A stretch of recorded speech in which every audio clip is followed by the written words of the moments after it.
हाँ जी। तो क्या सुन चुके हैं आप लोग चरपट पंजरी का, जिसमें भगवान शंकराचार्य जी महाराज जो वृद्ध है, उस वृद्ध ब्राह्मण को समझा रहे हैं क्या? भज गोविंदम भज गोविंदम गोविंदम भज मूढ़मते प्राप्ते सन्निहते मरणे नहीं नहीं रक्षति डुक्रिय कर्णे। भज गोविंदम गोविंदम भज। हे मूढ़मते, क्या कर? गोविंद का भजन, गोविंद का भजन कर। अरे मूढ़मते, गोविंद को भज। तेरा जब मरण समय उपस्थित होगा तो ये जो डुक्रिय करने धातु है, ये तेरी रक्षा नहीं करेगी। इसलिए गोविंद का भजन कर, जिससे क्या हो? जिससे कि तेरी सदगति, जिससे कि क्या हो? तुझे मोक्ष की, परमात्म पद की प्राप्ति, जिससे कि तू भव बंधन से, संसार बंधन से, जन्म मृत्यु के बंधन से मुक्ति हो जाए। तो फिर बता दिया कि बाल्यावस्था तो खेल कूद में बीत जाती है, जवानी जो है वो विषयों के सेवन, संग्रह, रक्षण, इसमें बीत जाती है, और बुढ़ापा ये क्या है? चिंता में बीत जाता है। बुढ़ापे में क्या करता है? सबकी चिंता करता रहता है, और मरने की भी चिंता और भय सामने आ जाता है जब बिल्कुल मरणासन्न हो। तो इस तरह पारे ब्रह्मणि कोपि न लग्न, जो पर ब्रह्म है, उस पर ब्रह्म के भजन में अपने मन को कोई भी नहीं लगा पाता।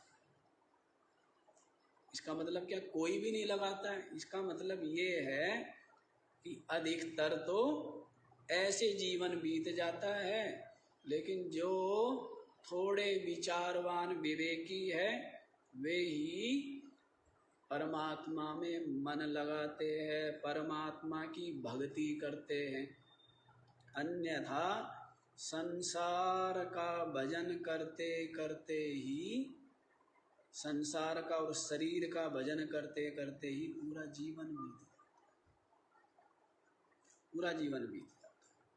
इसलिए पार ब्रह्म जो है, पर ब्रह्म, उसमें अपने चित्त को लगाना चाहिए। जो अविनाशी पद को पाना चाहते हैं, जो भव बंधन से मुक्त होना चाहते हैं, उनको पर ब्रह्म का आत्म रूप से निश्चय कर लेने पर, अनुभव कर लेने पर, ये जो संसार सागर है, ये संसार सागर सूख जाता है। संसार सागर क्या होता है? ये सूख जाता है। तो ये आप लोगों ने श्रवण किया है। आज आप लोग तीसरा श्लोक श्रवण। अंगम गलितम पलितम मुंडम दशन विहीनम जातम तुंडम वृद्धो याति कृत्वा दंडम तदपि न मुञ्चत्याशा पिंडम भज गोविंदम भज गोविंदम गोविंदम भज मूढ़मते भज गोविंदम भज गोविंदम गोविंदम भज मूढ़मते। अंगम गलितम पलितं मुंडम दशन विहीनम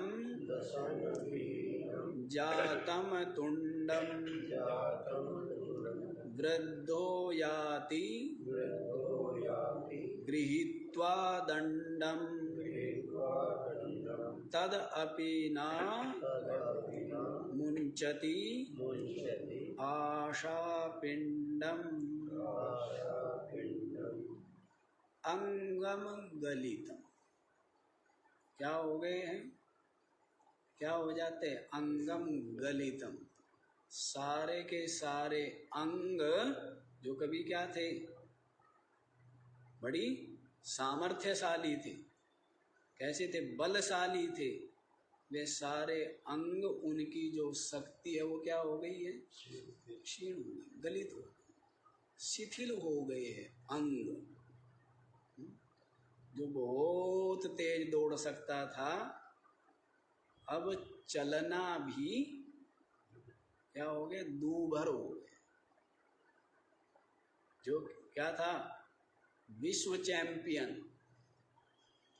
सबसे तेज दौड़ने वाला, वो भी क्या हो जाता है,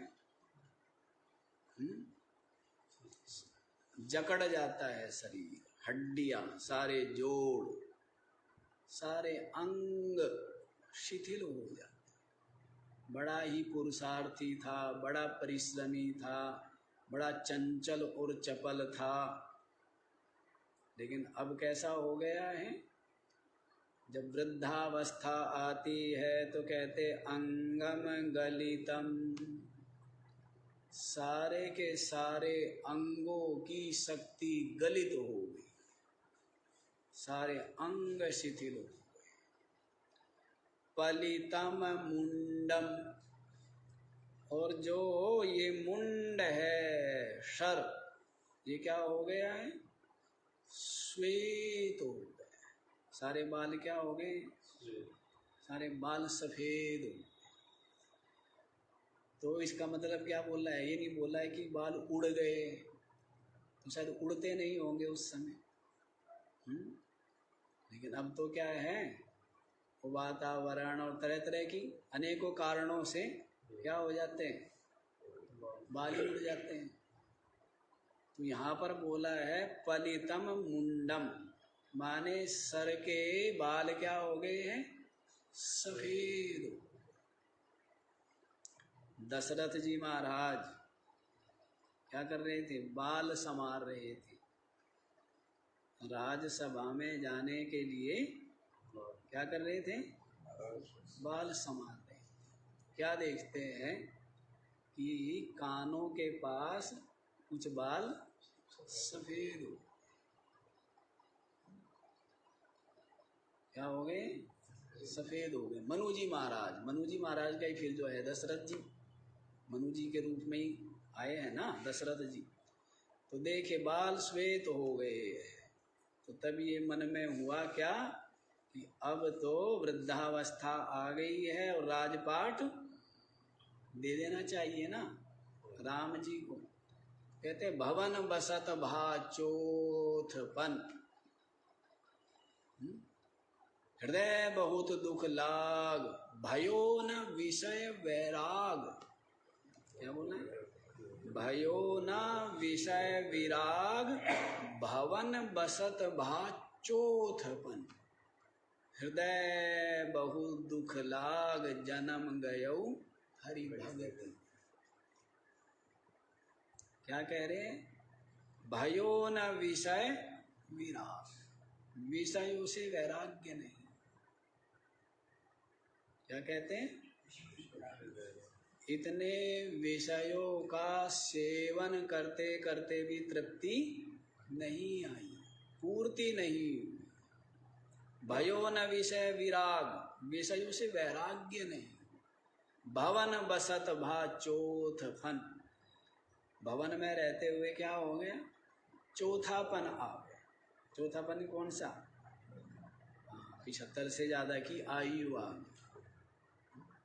हृदय बहुत दुख लाग, हृदय में बहुत दुखी, जन्म गयो हरि भगत, जन्म क्या है? हरि की भक्ति के बिना जन्म बिना भजन के बीत गया बहुत दुख।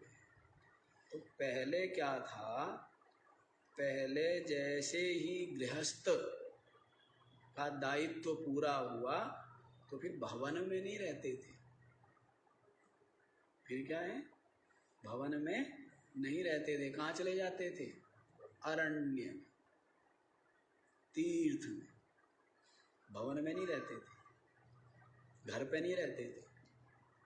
तीर्थ में तप के लिए, साधना के लिए तीर्थ में या अरण्य में चले जाते थे।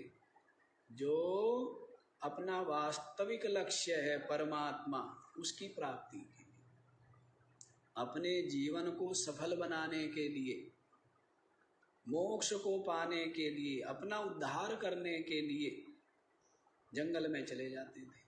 ऐसी परंपरा थी, ऐसी व्यवस्था बनी हुई थी। लेकिन अब तो पूरा जीवन कहाँ बीत जाता है? किसके कारण से? कुछ मोहों के कारण से, कुछ शरीर आदि की स्वास्थ्य के कारण से, कुछ जो है समाज की जो बनी हुई परिस्थितियां है उनके कारण से। ऐसा होता है ना? नहीं तो पहले ये मर्यादा थी कि भाई हो गया, सांसारिक दायित्व पूरा हो गया, सब ऋणों से मुक्त हो गए। अब तो एक ही ऋण है कि मनुष्य शरीर जिसके लिए मिला है वो काम कर लिया। तो ये ऐसा सभी करते थे। और अब तो कोई एक भी करे तो उसको रोकने वाले कितने हैं? यदि कोई इस तरफ चले भी तो उसको रोकने वाले कितने हैं? रोकने वाले अधिक है ना। पहली बात तो कोई चलता ही नहीं है। मंदिर में जा लगे उसी रोके। हाँ कि भाई ये भगत ना बन जाए। लेकिन पहले तो ये मर्यादा थी। कहते भवन में ही बीत गया, बहुत दुखी है, बहुत दुखी है। ऐसा दुख हो, ऐसा दुख होना चाहिए कि पूरा का पूरा जीवन बिना भजन के बीत गया।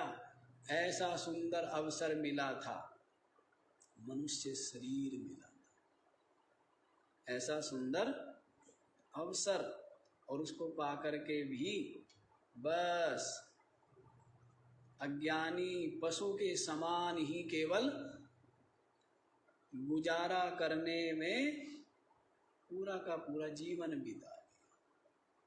श्वासों की अनमोल पूंजी जो क्या है, कहते हैं ना कि श्वासा खाली जात है 3 लाख का मोल। कहते एक श्वास भी नहीं मिलता है उधार। क्या बोले कि श्वासा खाली जात है 3 लोक का मोल। तीनों लोक दे करके भी श्वास नहीं मिल सकते, मनुष्य शरीर मिल गए। कितना कितना और तरह से, विविध तरह से संत लोग समझाते हैं। लेकिन ये मोह, आसक्ति, जन्म जन्मांतरों के संस्कार, ये बहिर्मुखता इतनी प्रबल है कि व्यक्ति मूरख हृदय न चेत, जे गुरु मिले विरंचित। मूर्ख के हृदय में चेत नहीं होता है, चाहे ब्रह्मा जी गुरु मिल जाए, है ना। ब्रह्मा जी गुरु मिले लेकिन फिर भी चेत नहीं। कितना समझा रहे, और श्वासों की पूंजी ऐसी ही बीत जाती। इसलिए सावधान होना चाहिए। तो बता रहे हैं वृद्धावस्था आ गई और अभी भी संसार को ही पाने की अभिलाषा है। अंग गलित तो हो गए हैं और सर के बाल श्वेत हो गए। दशन विहीनम जातम तुंडम। और ये जो सुंदर मुखड़ा था, कैसा था? सुंदर मुख, बारंबार जिसको दर्पण में देखता था, बारंबार जा करके इसके सामने खड़ा होता था, शीशे के सामने जाके खड़ा होता था, बारंबार देखता था। वो सुंदर मुंह में से क्या चले गए? दांत चले गए। क्या हो गया? मुंह पिचक गया है? जो सुंदर मुखड़ा था अब कैसा हो गया? दशन विहीनम जातम तुंडम, दांतों से रहित हो गया मुखड़ा, सुंदर मुखड़ा। वृद्धावस्था आ गई, दांत भी चले गए। जैसे भोला हुआ है ना, भोला बाबा की छंदावली में कैसे आया है? थे दांत हाथी दांत सम मजबूत, गिरने लग गए जैसे गिरे छत की कड़ी, एक एक गिरने लग गए। खूंटे गिरी दाढ़े गिरी, बत्ती सी सारी गिर गई। मुख हो गया है पोपला, तृष्णा नहीं बूढ़ी हो। कैसे दांत थे? कहते हाथी के दांत की तरह। उठा देते हैं ना लोग, कितना कितना वजन उठा देते हैं दांतों से, इतने इतने मजबूत दांत। वो कहते मजबूत दांत थे लेकिन गिर गए। कैसे गिरे? जैसे छत की कड़ी। अब आजकल के जो बालक हैं उनको बताए कि छत की कड़ी उन्होंने देखी नहीं, देखी है? जैसे छत की कड़ी टूट करके वर्षा ऋतु में छत पर बोझ हो जाए तो क्या होती? टूट करके गिर जाती थी ना एक आधी। और पुराना भवन हो, मकान पुराना हो तो एक एक करके गिरने लग जाती है ना। कहते खूंटे गिरी दाढ़े गिरी, बत्ती सी सारी गिर गई।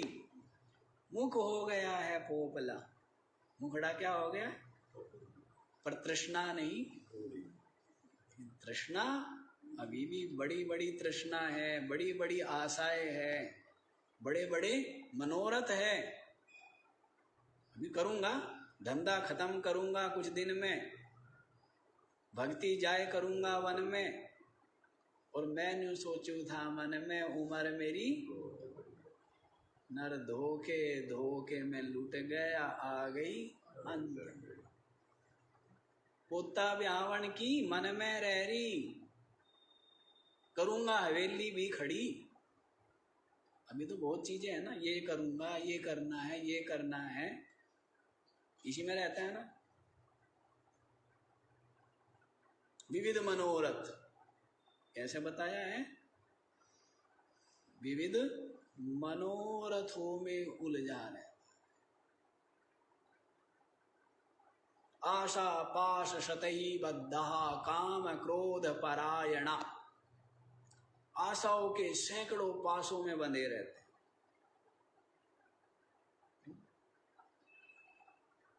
इदम मया लब्धम इदम प्राप्स्ये मनोरथम। कैसे? इदम में अद्य प्राप्यसी पुनर्धनम। इस प्रकार से ये कर लिया, ये करना है, ये करूंगा, इस तरह इसमें ही उलझ पुलझ रहता है, इसमें लगा रहता है मन। तो ऐसे स्थिति हो गई है जी, जीवन बीत जाता है। तो मुखड़ा कैसा हो गया? कहते मुखड़ा क्या देखे दर्पण में, तेरे दया धर्म नहीं मन में। मुखड़ा क्या देखे दर्पण में भाई?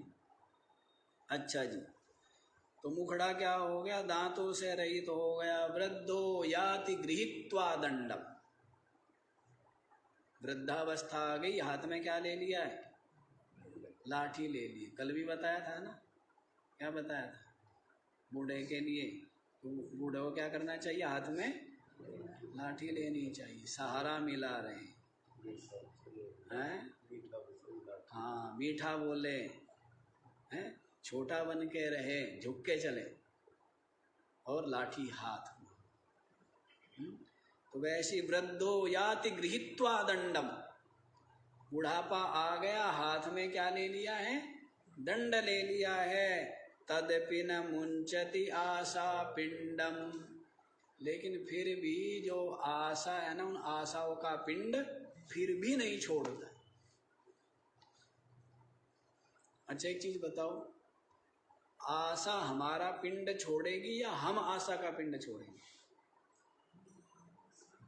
है ना? आशा तो क्या है? वो तो जड़ है ना। सारे जो भी विषय की आशा है, धन की आशा है, सब कुछ तो क्या है? जड़ है।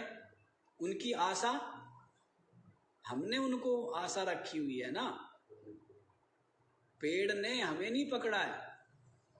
जैसे कोई व्यक्ति किसी महात्मा के पास गया और कहने लगा कि महाराज संसार से या नशे से या विषयों से कैसे मुक्त हो।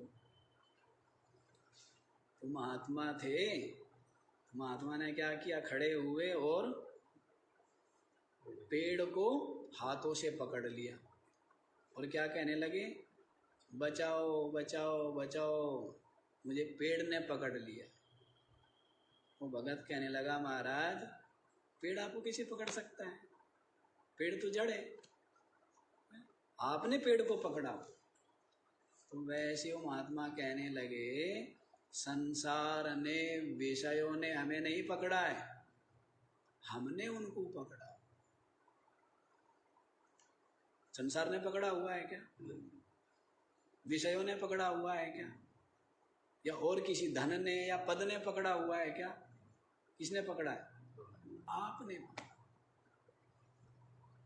तो आशा जो है, आशा ने आपको नहीं पकड़ के रख रखा, या काम क्रोध लोभ मोह ने हमें नहीं पकड़ के रखा हुआ है, हमने उनको पकड़ के रखे हुए। क्यों? क्योंकि उनमें हमारी प्रियता है, सुख बुद्धि है, उनको मित्र समझते, इसीलिए ना। क्या समझते हैं? मित्र समझते हैं ना, अपने बंधु बांधव समझते हैं, हितैषी समझते, इसीलिए तो पकड़ा हुआ है। जब समझ में आ जाए अच्छे से कि ये जिनको मैं सुख देने वाला मान रहा हूं, वास्तव में दुख देने वाले, जिनको मैं सुख देने वाला मान रहा हूं, क्या है वास्तव में? दुख देने वाले हैं। ऐसा बुद्धि में समझ आ जाए और ये समझ ठहर जाए। समझ आती तो अनेकों बार है ना, नहीं आती है? समझ आती है लेकिन समझ ठहरती नहीं। क्यों जी? आती तो है ना। नशा करने वाले को रोज समझ आती है, नहीं आती है? रोज आती है, लेकिन ठहरती है क्या? ठहरती नहीं। ठहरना कठिन है, ठहरना कठिन है। साधक बनना और साधक बने रहना, साधक तो बन जाते हैं ना, लेकिन साधक बने रहना कठिन, ठहरना कठिन। अभी सत्संग तो आप क्या है? साधक है, और फिर क्या हो जाते हैं? फिर संसारी हो जाए, तो कठिन हुआ ना। साधक बने रहे तभी कुछ पाएंगे, तभी कुछ पाएंगे ना। तो इसलिए ये जो आशा तृष्णा है, इन्होंने हमारा पिंड, इन्होंने नहीं पकड़ा है। किसने पकड़ा है? हाँ, ये जो आशा है, इन आशाओं का पिंड फिर भी नहीं छोड़ता है। आशाओं का फिर भी मतलब बुढ़ापा आ गया, अंग भी गलित हो गई, सर भी पलित हो गया, मुंह में दांत भी नहीं है, और हाँ, कमर झुक गई, सहारे के लिए डंडा भी ले लिया है, लेकिन उसके पश्चात भी आशा पिंडम ना मुंचती, आशाओं का पिंड फिर भी नहीं छोड़ता, फिर भी आशा है। भर्तृहरि जी महाराज कहते हैं कि हे तृष्णे अधुना मुंच माम, क्या क्या नहीं कराया तूने, क्या क्या नहीं कराया। धन पाने के लिए, पद पाने के लिए, प्रसिद्धि पाने के लिए, संसार पाने के लिए, कहते क्या क्या नहीं किया, क्या क्या नहीं करता है। दुष्टों से मेल, दुष्टों के दुर्वचन भी सहे, जल में उतरा, पहाड़ों पर चढ़ा, देश विदेश गया, सब तृष्णा किसके लिए, किसके लिए। हे तृष्णा क्या क्या नहीं कराया तुमने। लेकिन भर्तृहरि जी क्या कहते हैं, हे तृष्णे अधुना मुंच माम, अब तो मेरा पिंड छोड़, अपने मन में कह रहे हैं, अब तो पिंड छोड़ दे। क्या क्या नाच नहीं नचाती है, क्या ये तृष्णा, ये मन की माया क्या क्या नाच नहीं नचाती, नचा रही है ना, क्या कर रही है, नचा रही। देखो कहते ना कि इसने कैसी अपनी दुर्गति करा ली, बोलते हैं ना, क्या करा ली, कैसी दुर्गति करा ली। तो स्वयं ही इस जीव ने क्या करा ली, अपनी दुर्गति करा लेता है, स्वयं ही क्या करके, आशा तृष्णा के जाल में फंस करके, संसार की इच्छा मन में रख करके, और क्या कर रहा है, विविध नाच नाचता है, नाच रहा है ना, नाचता रहता है। सबको क्या करना चाहता है, संतुष्ट और प्रसन्न करना चाहता है। इसलिए संसार को पाने के, किसको पाने के लिए है, प्रशंसा है।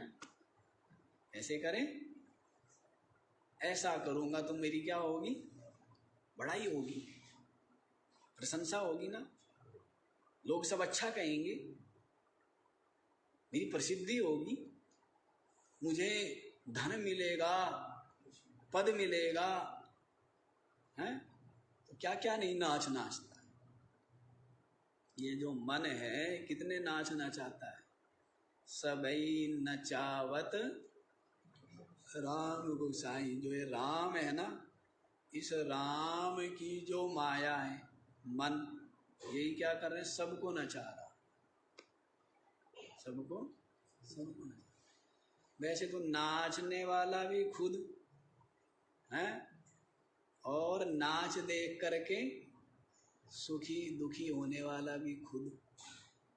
कौन है, सब मन ही है, सब क्या है, मन ही है। समझ में आ जाए तो, समझ में आए तो कौन नाच रहा है, नाच करके सुखी दुखी कौन हो रहा है, और मैं आत्मा तो क्या हूँ, अलग ही। लेकिन ये बात समझ में आए तो, इतना विवेक हो, उपाधि से, सारे जड़ से चेतन को अलग जिसने कर लिया, जड़ में क्या मिल गया है, चेतन मिल गया ना। शरीर क्या है, जड़, इसमें चेतन मिल गया ना, तो क्या कहता है, मैं हूं, मैं पुरुष हूं, मैं मोटा हूं, मैं सुंदर हूं, क्या कहता है। तो किसके साथ मिल गया चेतन, मैं किसके साथ मिल गया, जड़ के साथ में मिल गया। मैं देखता हूं, मैं सुनता हूं, किसके साथ मिल गया, इंद्रियों के साथ मिल गया। मैं सूंघता हूं, मैं ये करता हूं, किसके साथ मिल गया, प्राणों के साथ मिल गया।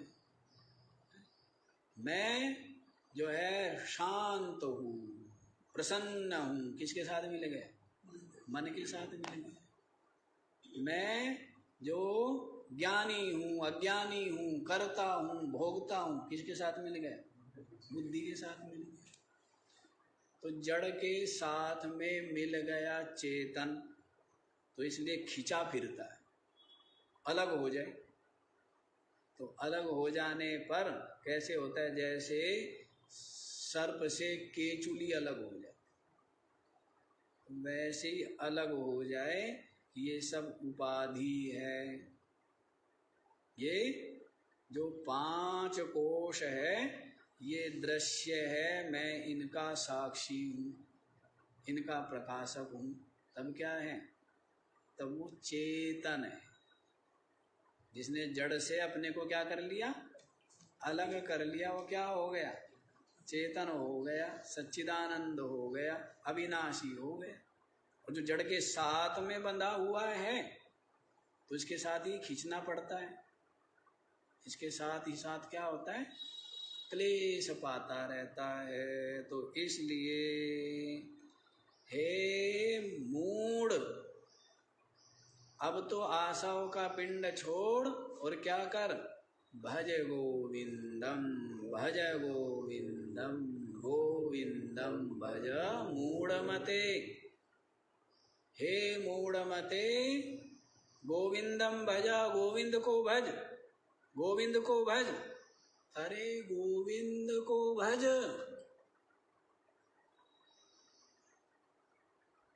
जब ये मरण समय उपस्थित हो, मृत्यु हो, तो डुकरियां करने तेरी रक्षा नहीं करे। कौन रक्षा करेगा? गोविंद करेगा। रक्षा कौन करेगा? गोविंद करेगा। गोविंद क्या है वो हमने कल आपको बता दिया था। जो भी परमात्मा के स्वरूप है, विभिन्न स्वरूप वो गोविंद है। परमात्मा ही गोविंद है। और परमात्मा के क्या है? विविध स्वरूप है। और अंतिम जो है वो तो निर्गुण निराकार अपनी आत्मा है। निर्गुण निराकार जो सच्चिदानंद ब्रह्म है वो अपनी आत्मा है, वही गोविंद है।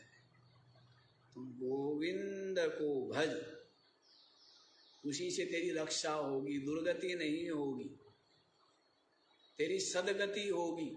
और यदि तू अपनी आत्मा का ब्रह्म रूप से अनुभव कर लेगा तो क्या हो जाएगा? मुक्ति की प्राप्ति हो जाएगी, मोक्ष की प्राप्ति। समझ आया? तो इसलिए गोविंद को भजो। आगे वाला श्लोक देखो जी।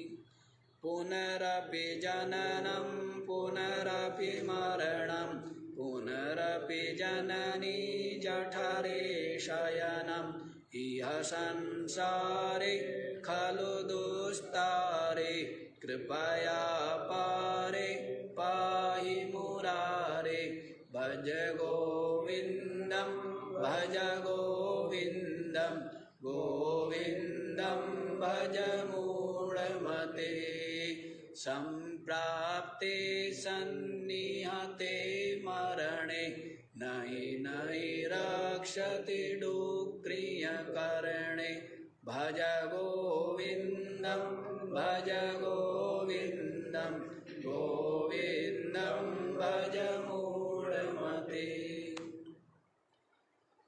पुनः अपि जननम पुनः अपि मरणम पुनः अपि जननी जठरे शयनम इह संसारे खलु दुस्तारे कृपया अपारे पाहि मुरारे। पुनरपि जनन, इन आशाओं को नहीं छोड़ता तो क्या होता है? पुनरपि जननम, पता नहीं कितने बार जन्म, पता नहीं कितने बार जन्म। कहते ना कि 1,84 खत्म हुई ना बीत कल्प युग 4 गए। कहते नाक में दम आ गया मरते मरते हार गए। कितने बार मरे, कितने बार पैदा हुए, कितने बार पैदा हुए हैं। कभी मक्खी बने, कभी मच्छर बने, कभी शेर बने, कभी सांप बने, क्या क्या बने। जन्म होते रहे और जन्म जन्म ले करके बारंबार मरते। कितने कितने कष्ट से दिख रहे हैं कि जीव कैसे कैसे कष्ट पा रहे हैं। अब तो पुण्य उदय हुए, ईश्वर कृपा हुई, तब जाकर के मनुष्य का शरीर मिला, उसमें भी स्वस्थ शरीर मिल जाए और उसमें भी ऐसी परिस्थितियां मिल जाए। अन्यथा तो कई लोगों को तो जीवन भर रिक्शा खींचते खींचते भी भरपेट भोजन भी नहीं प्राप्त हो पाता। सत्संग की, साधना की, परमात्म चिंतन भक्ति की बात तो दूर की बात है, तो दूर की बात है। तो देख रहे हैं कितने बार जन्म हुआ, तो कहते पुनरपि जननम पुनरपि मरणम। जो जन्म लिया तो फिर मरना तो अपरिहार्य है। भगवान श्री कृष्ण क्या कहते हैं, तस्मादा परिहार्य अर्थे ना त्वं शोचितुमर्हसि। जातस्य ही ध्रुवो जात, हाँ जी, जातस्य ही ध्रुवो ध्रुवम जन्म मृतस्य च तस्मादा परिहार्यर्थे ना त्वं शोचितुमर्हसि। जातस्य ध्रुवो मृत्यु, जिसका जन्म है उसकी मृत्यु अवश्य। ध्रुवम जन्म मृतस्य च, और जो मर गया है, मरता है, उसका जन्म भी ध्रुव है, निश्चित ही है। अपरिहार्य अर्थ ये क्या है, जो अपरिहार्य है, जिसको टाला नहीं जा सकता।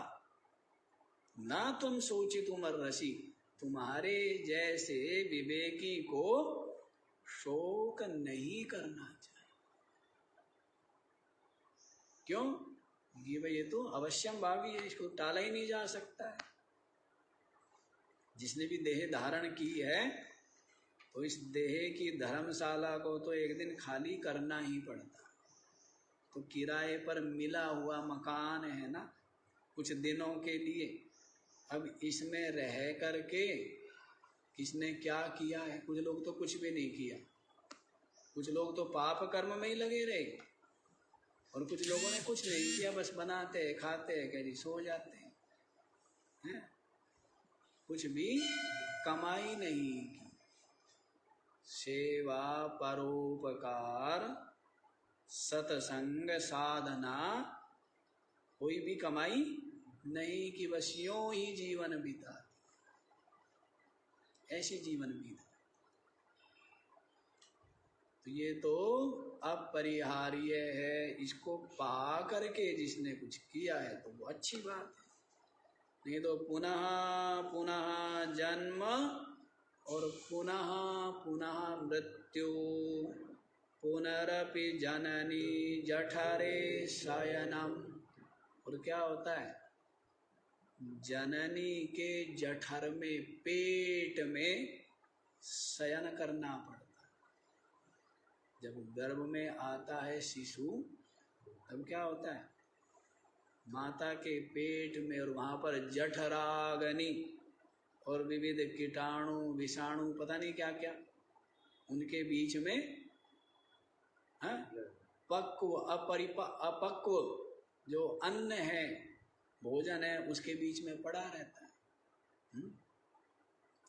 तो ऐसी अवस्था में रहता है। समझा रहे हैं, वास्तविकता को दिखा रहे हैं। इसकी वास्तविकता सबके शरीरों की वास्तविकता बता रहे हैं कि कैसे माता के जठर में पड़ा रहता है और क्या क्या कष्ट अनुभव करता है। उसमें मलिनता में, उस मैले में, दुर्गंध में पड़ा रहता है। कितना कितना कष्ट, और फिर जन्म लेता है तब कितना कष्ट, और फिर जन्म लेकर के कितना कष्ट। जन्म लेकर के कष्ट समाप्त हो गए हो तो भी ठीक है, फिर जन्म लेने के बाद भी क्या है, कष्ट ही कष्ट। जब तक होश नहीं है तब तक भी कष्ट, और होश आ गया तो फिर क्या है? हाँ, फिर और ये तृष्णाएं, विविध आशाएं, ये क्या करती रहती है? ये परेशान किए रहती है। ये क्या किए रहती है?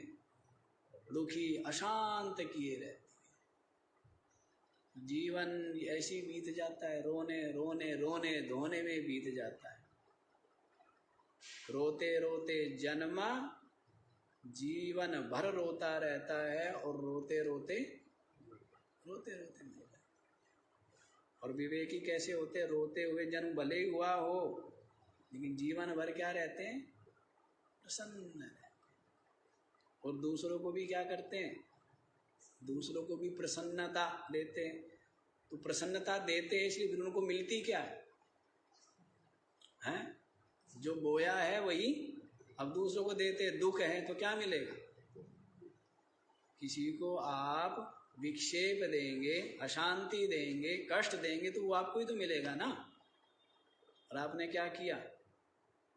आप प्रसन्न है। जो स्वयं जिसके पास जो है वही देगा भी वही। जिसके पास जो है वही देगा ना। आम जिसके पास है वो आम देगा, गुठली जिसके पास है वो गुठली देगा, नीम जिसके पास है वो नीम देगा, है ना। जिसके पास जो है, तो जिसके पास प्रसन्नता है वो क्या करेगा? प्रसन्नता ही देगा। फिर मिलेगी क्या उसको? प्रसन्नता ही मिलेगी। तो इस तरह जो देता है वही इसको मिलता है।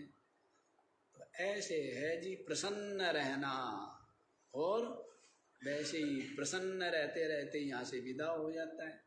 ऐसे अलग हो जाता है शरीर से, जिसको विवेक है कि 5 कोश का मैं साक्षी हूँ। तो ऐसे अलग हो जाता है जैसे सर्प से केंचुली कब अलग हो गई, कहाँ अलग हो गई, पता ही नहीं लगा। पहले ही अलग हो गया ना, पहले ही अलग होके बैठा हुआ है। घर से, दर से, सगे संबंधियों से, धन आदि की तृष्णा से, सबसे क्या है? पहले ही अलग होके बैठा है। शरीर की ममता से पहले ही अलग होके बैठा है। जीवत्व के अभिमान से पहले ही अलग होके बैठा है, जिसका निश्चय ये है कि मैं तो साक्षी मात्र, चिन्ह मात्र सच्चिदानंद आत्मा हूँ। ऐसा जिसका निश्चय यही परम आस्तिकता है। ये क्या है? ये परम आस्तिकता है। कैसा हो जाता है? शांत हो जाता है। कैसा? तरंग रहित समुद्र के समान गंभीर और शांत हो जाता है। हलचल नहीं है। तनिक भी हृदय में, मस्तिष्क में हलचल नहीं है। निरंतर शांत और प्रसन्न ऐसा हो जाता है। तो देखो यहाँ पर जो अज्ञानी है वो तो बता दिया है कि माता के जठर में सोता है, फिर यहाँ पैदा होके भी रोता रोता रहता है। पुनरपि जननी जठरे शयनम इह संसारे खलु दुस्तारे अपारे। ये संसार कैसा है जी? ये संसार सागर बड़ा ही अथाह है। पार कर ले इसको जो तू चतुर मल्हा है। ये संसार सागर कैसा है? बड़ा विस्तीर्ण है ना, बड़ा विशाल संसार सागर है। इस संसार सागर को पार करना कहते बड़ा कठिन है। इसीलिए किसकी शरण लेता है? सद्गुरु की शरण लेता। जिज्ञासु जब संसार के समझ करके विविध तापों से तप्त होकर किसकी शरण लेता है? श्रोत्रिय ब्रह्मनिष्ठ जो सद्गुरु है उनकी शरण लेता है, और उनके चरणों का आश्रय लेकर बहुत सहजता से इस संसार सागर को पार कर जाता है।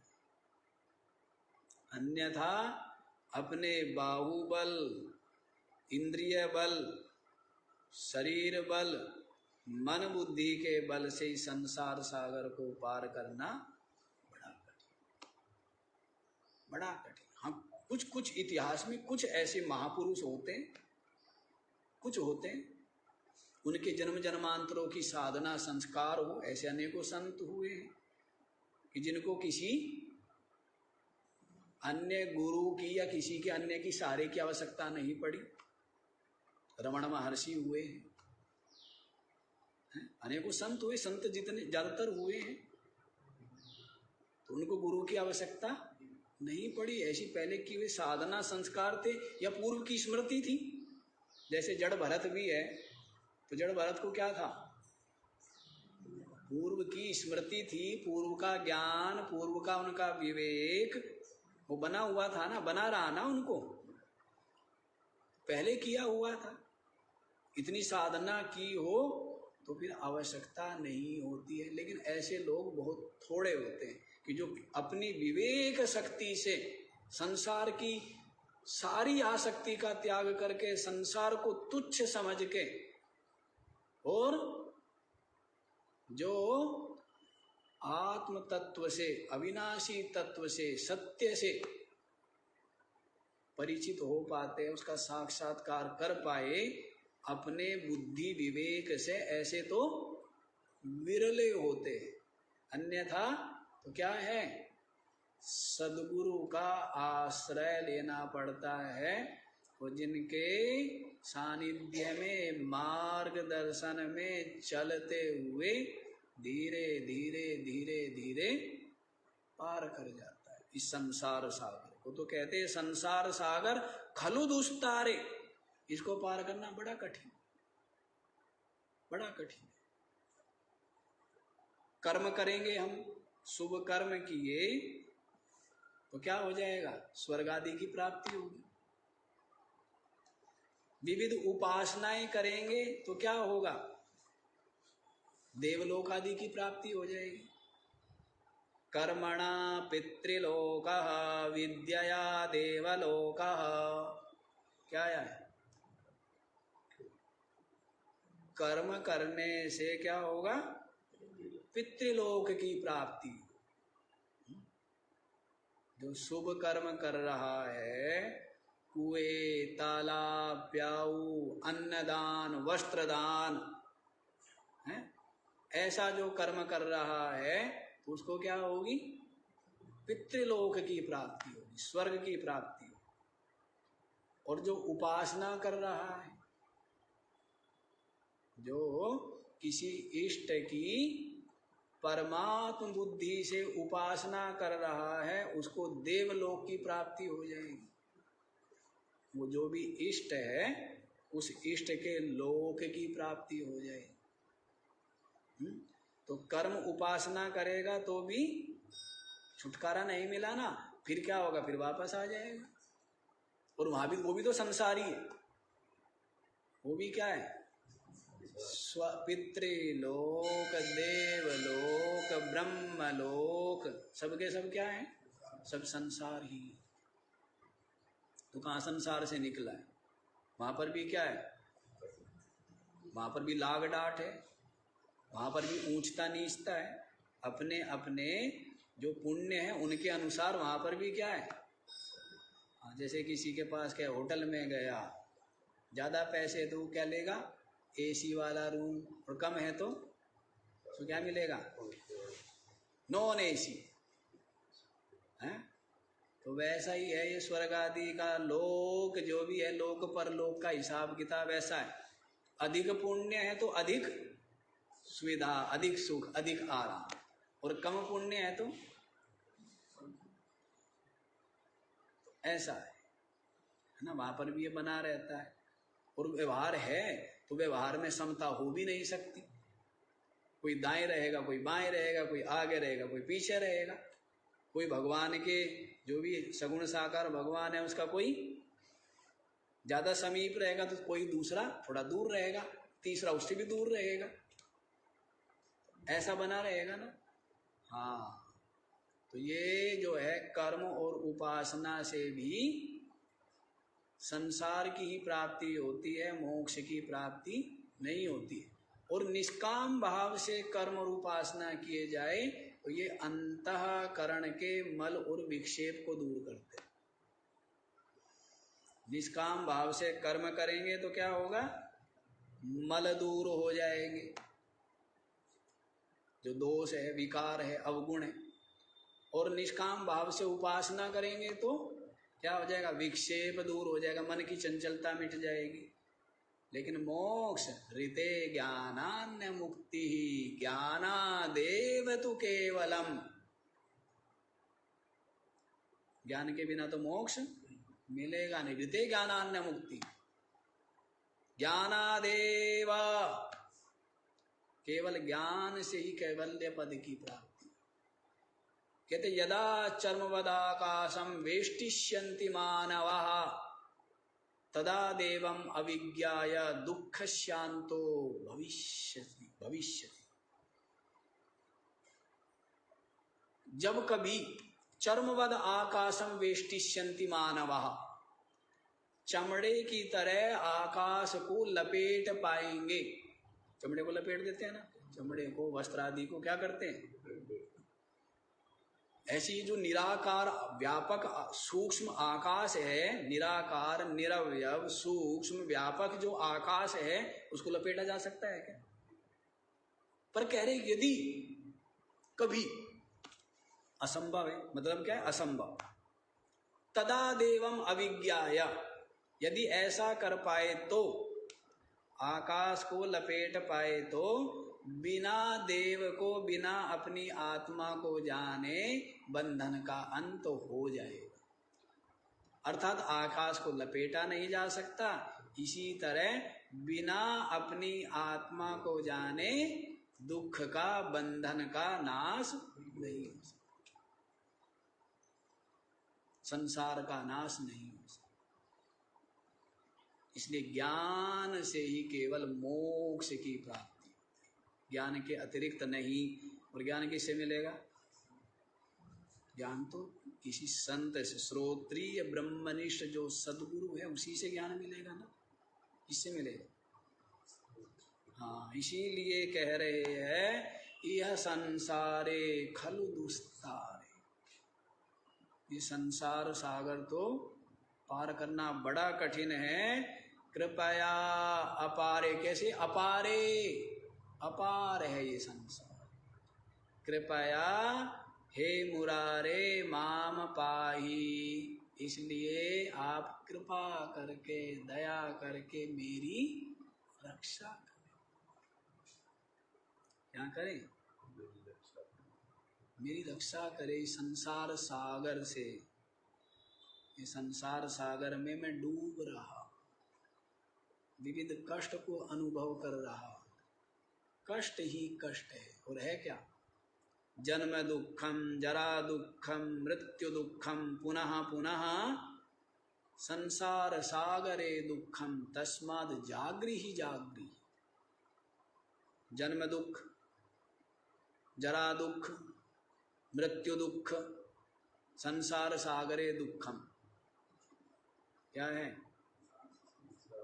जन्म में भी दुख, बुढ़ापे का दुख, मृत्यु का दुख, आदि व्याधि, संयोग वियोग, क्या है? दुख ही दुख, दुख ही दुख है। लेकिन जो स्थूल बुद्धि है ना, वो दुख को बहुत जल्दी भूल जाता है। स्थूल बुद्धि, हाँ, स्थूल बुद्धि। और जो विचारवान है वो जानता है कि भाई क्या है, दुख ही दुख मिला, दुख रूप ही है। इसीलिए क्या करना चाहिए? सुख सिंधु को पाना चाहिए। और जो अविवेकी है, स्थूल बुद्धि है, वो तो संसार में ही लगे रहते हैं। बस ये और हो जाएगा मैं सुखी हो जाऊंगा, ये और हो जाएगा मैं सुखी हो जाऊंगा, बस ये और बाकी है। ऐसा करता रहता है और मिलता कुछ नहीं। इसी आशा में जीता रहता है, जीवन बीत जाता है। विवेकी है, जान गया, क्या जान गया? कि ये संसार दुख रूप है, ये संसार ऐसा जानना छोटी बात है क्या? ये बहुत बड़ा ज्ञान है। विचारवान श्री राम जी का वैराग्य योग वशिष्ठ में क्या है? दुख दुख दुख। महात्मा बुद्ध का जो प्रथम आर्य सत्य क्या बताया उन्होंने? सर्वम दुखम दुखम। क्या बोला है? सबका सब दुख ही दुख है। सुख है तो उसका वियोग है, उसका नाश हो जाता है, वो भी दुखी देने वाला है। सब कुछ दुख रूप है। ऐसा विवेक जिसको हो गया तो वो सुख सिंधु जो परमात्मा है उसको पाना चाहता है, उसकी लालसा चित्त में रखता है ना। तो संसार दुख रूप है, ये बात निर्भ्रांत रूप से बुद्धि में ठहर जाए। मानता है दुख को ही सुख मान रहा है, दुख को ही क्या मान रहा है? सुख मान रहा है। तो ये मूढ़ता है। तो ये संसार जो दुख रूप है, डूब रहा हूं हे मुरारे। जैसे मुरारी नामक जो मुर नामक जो दैत्य था ना, उस मुर नामक दैत्य का क्या किया है? उसको मारा है आपने और सबको सुखी किया है ना? सबको सुखी किया है। वैसे ही ये जो संसार सागर है इसमें मैं डूब रहा हूँ, मेरा इस दुख को मिटा करके मेरी भी आप रक्षा कर, मैं भी सुखी हो जाऊं। समझ आया जी? तो इस तरह क्या कह रहे हैं शंकराचार्य जी महाराज उस वृद्ध को कि हे मूढ़मते गोविंद को भज, गोविंद को भज। अरे गोविंद को भज भाई। ये डुक्रिय करने धातु मृत्यु के समीप होने पर तेरी रक्षा नहीं करे, तेरी रक्षा नहीं करे, इसलिए गोविंद को भज। समझ आ गया जी? स्पष्ट हो गया? चलिए समझ आ गया तो समय भी हो ही गया है, बाकी का विचार हम लोग कल ही करेंगे। आज इतना ही। ओम।